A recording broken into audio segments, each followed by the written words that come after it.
The COVID crisis was a real test to that ability to be nimble and pivot and react. Walk us through what that was like for you as a leader, particularly one in the retail business. Yeah, it was interesting when everything started unraveling. I was actually in Ecuador. I was in Quito, where I'd grown up, and I was visiting some of our nonprofit partners, and I quickly started realizing that I needed to get home. That things were changing very quickly, and so I cut my trip short and ended up flying back to the U.S. I got back on a Friday morning, and that Friday we had closed our office, and by Saturday we closed our retail stores, and then Monday we had an all hands meeting, and I basically gave an update of what we knew about the coronavirus and how it was impacting us. It was very, very early, but and then I told them that there's a lot of uncertainty, and I I am scared.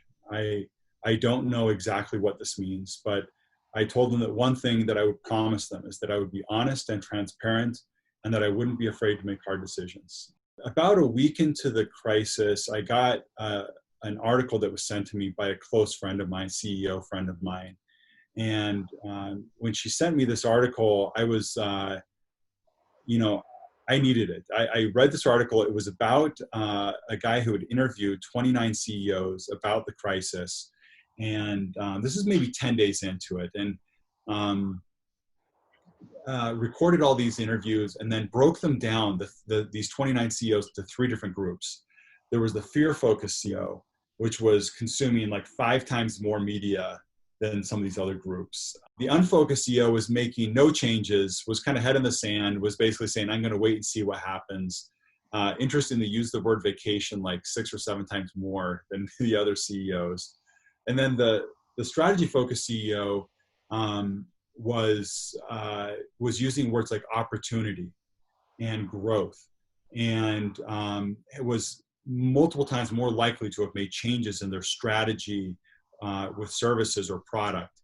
And so as I read this article, I just thought, where am I in this? Like I saw myself, I saw a lot of myself in this fear-focused CEO. And I didn't like that. I didn't like that I saw so much of myself there. And I saw elements of myself in the strategy-focused CEO as well. And I just made the decision I was not going to be that fear-focused CEO. And I shared this article with my whole team, and I challenged everyone to read the article. And the next day we had an all-hands meeting where we had a discussion around these different types of leaders. And I asked everyone, are you the fear-focused associate or director or VP, or are you the strategy focused or the unfocused? And as a team, we made a decision to be strategy focused, and it changed the game for us. It changed our outlook. It changed everything about us. And we started brainstorming. We had this shared Google Doc where we shared ideas that were either cost cutting, brand building, revenue driving, or impact related decisions. And we brainstormed all these ideas that allowed us to react completely differently than I think we would have otherwise.